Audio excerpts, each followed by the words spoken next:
Mga idol, wala pala akong baon ngayong araw. Kaya bibili ko mamaya sa 7-Eleven. One piece chicken na lang po mga idol. Kaya mga idol, pagpasok po ng 7-Eleven, una kong pinuntahan mga idol, bibili pala ako ng dessert mga idol. Chichirya mga idol.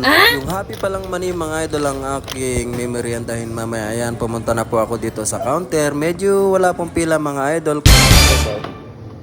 Thai parts. Thai parts. Ito na lang. Double rice.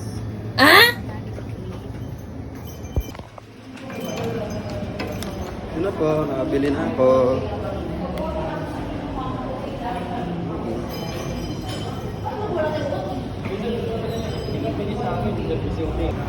Mga idol, ito na yung aking tanghalian. Sa 7-Eleven po ako bumili. Hello mga idol, kain na po. Binili ko kanina. Ayan yung mga idol, kabibili ko lang. Wow! Hindi po ako nakapagbaon mga idol ng ulam tsaka kanin. Ito na lang po aking tatanghalian mga idol. Takbuhan po dito pagka hindi ka nakapagbaon ng kanin at ulam, 7-Eleven at Lawson lang po. Kain na po tayo.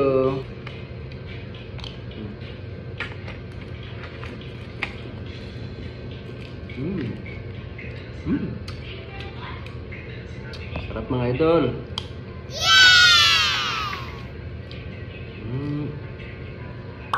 Nice! Kulay kasabay kong kumain.